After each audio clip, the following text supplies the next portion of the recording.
On today's episode of Work It Out with Lauri, we're going to be talking about healing and recalibrating from workplace bullying and abuse. And recalibrating is something that we all need to do once in a while. So join us for a brand new WIO with Lauri.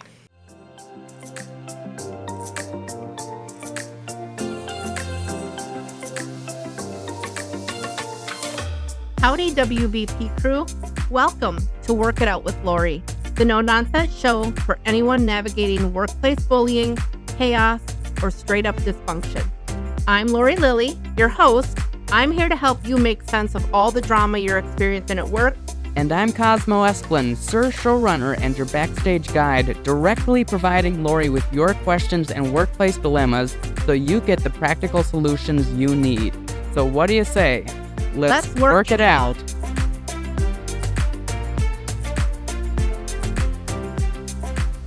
Welcome back, everyone, and I think I'm going to start pronouncing that WIO instead. I don't know, WIO or WIO, Lauri? What's your vote? WIO. WIO. All right. Yeah, I like that. Yes, I like it. You say wahoo a lot, too. So wahoo to WIO, and welcome back, everyone, for a brand new question and answer, which your host, Lauri Lilly, is going to give in just a minute. Yeah, let's get into it, Cosmo. This is a good topic. Yeah, so this question comes anonymously. The question is, does length of time in the toxic workplace correlate to length of time to heal? And this person also just requested a general discussion around healing from workplace abuse. So do you want to start with answering the specific question in terms of the ratio in time? It's a great question, and I don't have statistics. I did look around to see if there are specific statistics saying, okay, if you've been abused at work for 4 years, it's going to take X amount of years to heal or X amount of time to heal. But I can tell you this. A couple of months ago, I conducted an informal poll on LinkedIn. And again, informal meaning there's no qualifying questions. Anybody can answer it. We can have people who are lying, but I think generally speaking, people answer these in good faith. I for one, don't scroll through LinkedIn and I'm like, oh, I'm going to lie on this poll today. This is a good one to fabricate some falsehoods on. I don't think so either. But this is the question I asked, okay? If you were bullied at work and left the abusive workplace, how long did it take you to heal and recover from the abuse? Okay? I offered 4 responses, options. One was less than 6 months, 6 months to a year, more than a year, and the 4th option was heal? I'm still being bullied. So you always like to throw a kind of a head scratcher in there too, yes. Like, ooh, I didn't expect that. I do. Cosmo, what is your guess of those? Of which came in first place? Yeah, the one with the most votes. Also, there were 838 respondents. Okay, that's a pretty solid number. I'm gonna say upwards of a year. I think that's gonna be the leader by over 10%. I got too specific, perhaps. No, that's okay. You're correct. So the most significant response was more than a year, with 55% of the respondents. Wow. So what is that? Would be around 450, 460 respondents. I'm not good at math. I'm not a mathematician. I'm an anthropologist. Check us accountants. That's right. Less than 6 months was 8%. 6 months to a year was 16%. More than a year, 55%. And then, unfortunately, 22% of the folks were still being bullied, which, boo. Boo. So, not wahoo, boo. Boo. That's right. Gosh. So, to answer the question, I don't think it does.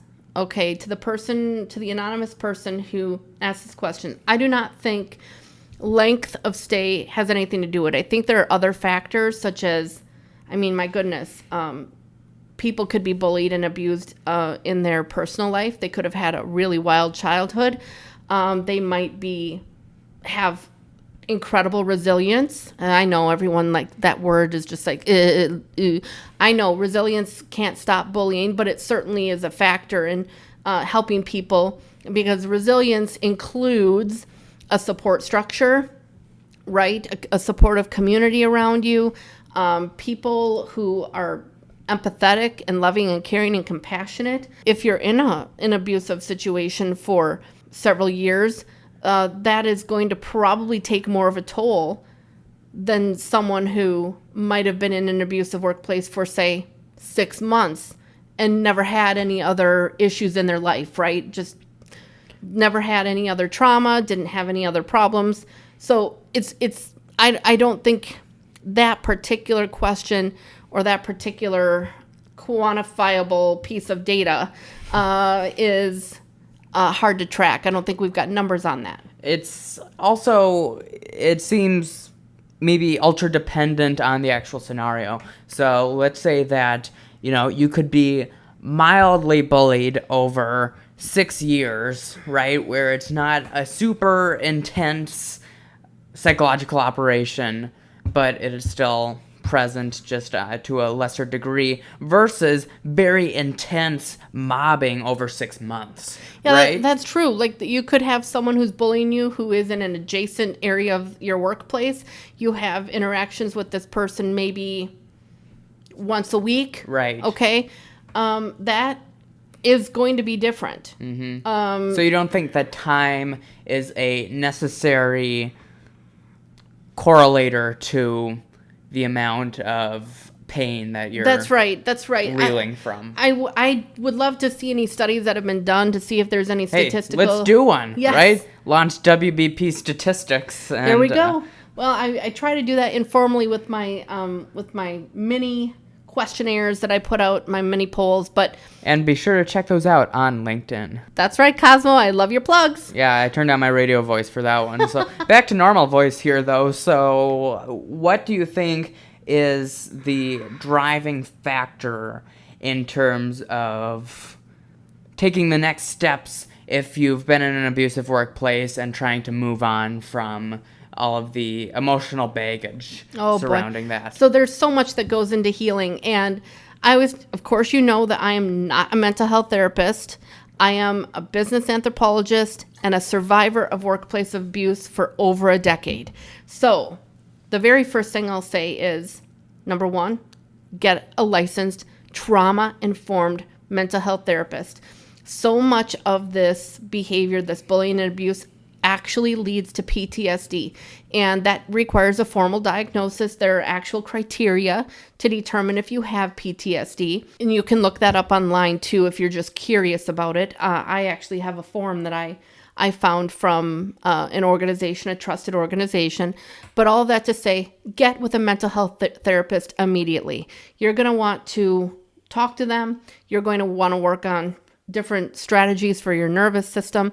They're going to be very helpful. Okay. There's all kinds of different things too you can do. You can do EMDR.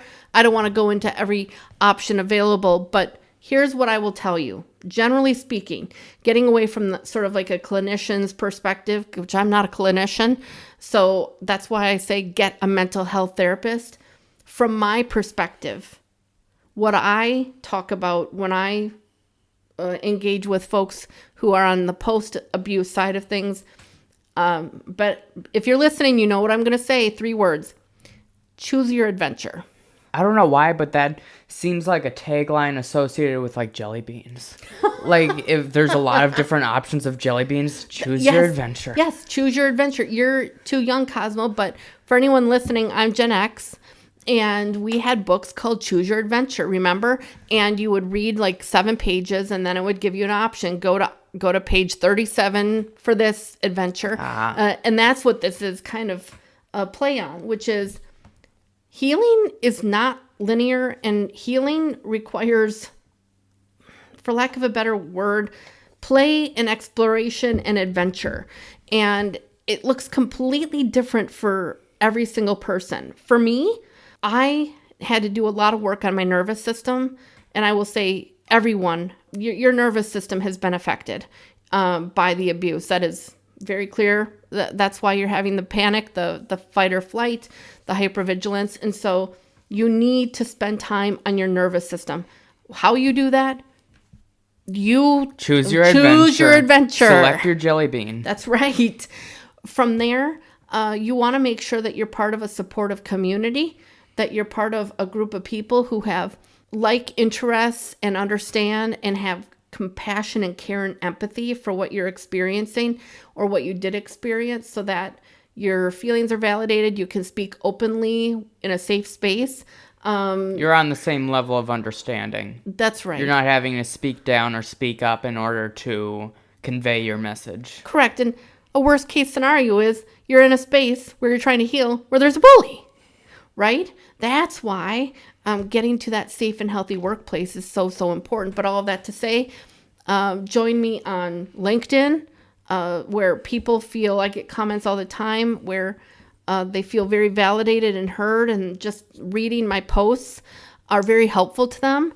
I also have started an online support community, which you're welcome to join. Again, it's a small group so far, as of, the 23rd, but gosh, it's so supportive and people feel heard and validated. And I think that's such an important part of healing. But then there's the reconciliation part, and that's the word that I choose to use. You actually have to reconcile what the heck happened. And that comes in the form of forgiveness, if you believe in forgiveness. I believe in forgiveness. I think it's really hard to do, but also you have to wrestle with this idea of justice. It's interesting because justice and mercy are two diametrically opposed things, but you have to find a way to balance those. If you play that game right, then it's maybe one of the most rewarding things you can do. Yeah. That's very interesting, Cosmo. You're always very wise for your age. Well, thank you. And also, it's interesting because forgiving your enemies, I've heard many people say this, is perhaps the thing that you will do that will annoy them the most. Because you're showing them what they cannot muster the courage to do.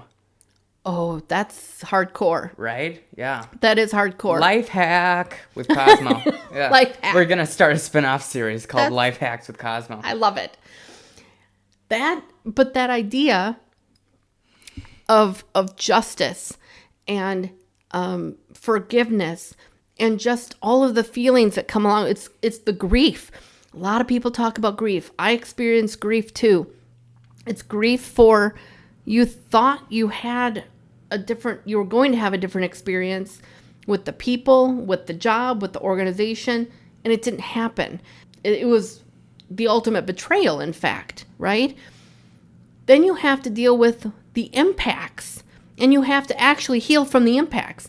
And I talk about doing a radical acknowledgement exercise for the life circle. You know, that circle of life where it's all the different pieces of the pie. It's family, personal relationships, hobbies, romance, finances, spirituality and religion. What am I missing, Cosmo? A job and career, personal development and growth. So not the lyrics to the Lion King song. That's right. To be clear. Yeah, okay. That's right.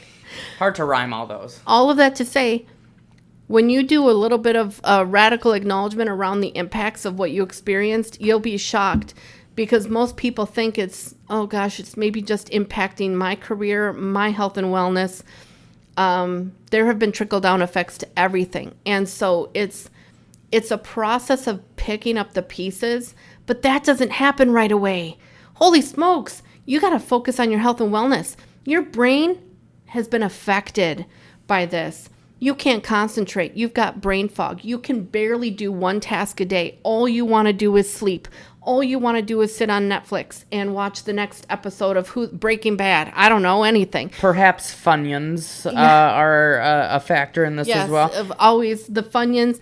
There's going to be a period of healing where all you're doing is sleeping, and you're resting, and you're sleeping some more, and your body is literally begging for rest, and you have to listen to it. And when you start to sleep and really sleep well, that's when your body's like, okay, I think I'm starting to feel safe. You have to smooth out your own psychological wellness before you pick up the pieces to the peripheral aspects of life, per That's se. right. I.e., doing some things that are required but are not the central focus of your existence at that moment in time. That's right. That's right. It's so hard to navigate all of these different parts. That's why I tell people, imagine you're coming out of a workplace abuse situation.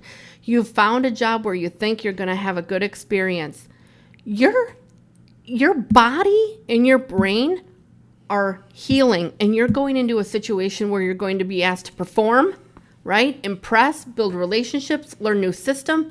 You're onboarding. Everyone knows that onboarding is pure hell, okay? You're onboarding, you're doing the technology. In the meantime, you're navigating the aftershocks. Your nervous system is screaming anytime you get an email. You don't trust yourself, so you're reading that email 17 times, and then you're writing the email, and you're actually reading that 37 times before you send it. Your confidence is low. You're going into the bathroom crying. It's a nightmare. You must have support. This is one of the least spoken about topics around workplace abuses. People think that you just have to get away from the abusers. Nope. Not on my watch, honey. You have to get away from them, and then you need to have support for at minimum 3 months. You can't just run from something. When you run from something, you have to have a desired destination at the finish line to run to. That's right. Which might be an initial consult with your host, Lauri Lilly. That's right. But Cosmo, you're hitting on abundance and scarcity. I always tell people, are you running from the abuse, or are you running toward safety? Okay, nailed it, Cosmo. Right. You are running towards safety. When your home goes up in flames, you're not running away from the fire per se. You're running to a safe exit. That's right. You're running to safety. So all of that to say, it's going to take at least a year. I mean, most people said it takes at least a year. And I can guarantee you those first couple of months are simply, holy smokes, what is going on here? My body is broken. I'm barely functioning. It's just getting up every day and functioning. From there, your body is going to tell you when maybe you can start focusing on other things. Maybe you can begin to think about, what can I do in terms of intentional action? I'll tell you that from my personal experience, for me, I saw a therapist. I did a lot of work on my nervous system and learning different tools and techniques to help recalibrate my nervous system and to get it regulated. I walked at the YMCA for 3 miles a day, which was revolutionary. I rode on my e-bike, and I also went on a lot of drives. I would get in my vehicle and I'd get a froofy coffee drink, and I would just go on a drive and listen to music, and I was reconciling what happened during this time. You have to reconcile what happened before you can really kind of begin to do other work, which is the work to trust yourself again, to build your confidence again, to learn that you're worth more than abuse, right? And that doesn't come until you've reconciled some of this ugliness that comes from the abuse, right? Where you feel like, maybe I deserved it. What did I do wrong? You did nothing wrong. These are these questions you're going to grapple with. Why isn't there justice for these people who are so awful to me? You have to grapple with that. You have to focus on your health and wellness. And then it's kind of like phases, right? Until the fact that, well, I'm not perfect, but here I am. I'm doing a podcast now. I've got a business where I'm helping other people who are being bullied. And I found my voice. And I think, isn't that the ultimate end result, right? And others have found your voice, too, if they're listening to this podcast. Yes. Literally and figuratively. That's right. So healing is a journey. It's a choose your adventure.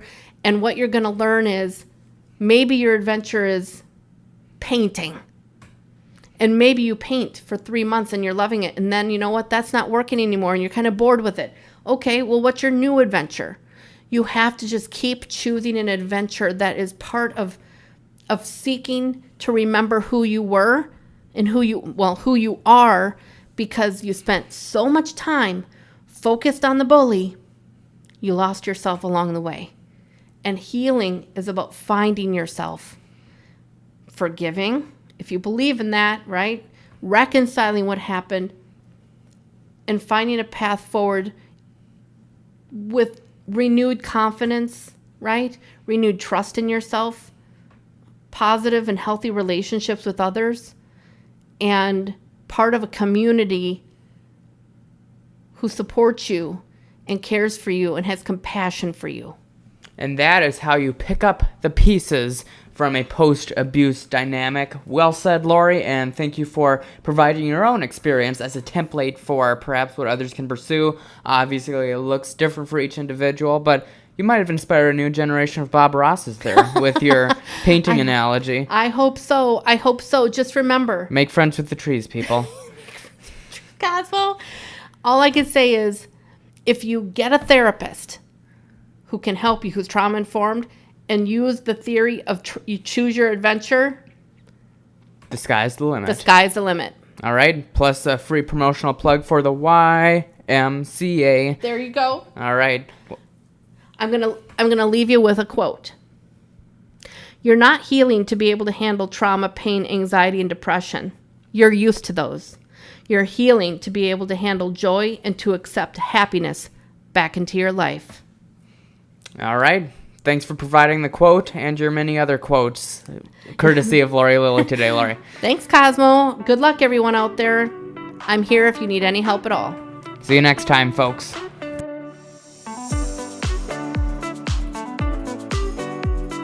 Thanks so much for tuning in to Work It Out with Lauri.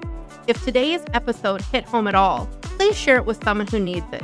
And please remember, you deserve to work in peace. And remember to follow this podcast on YouTube, Spotify, and Substack. Plus, send us your story or your question at workplacebullyingproject.com. We'll see you next time, and we'll work it out together.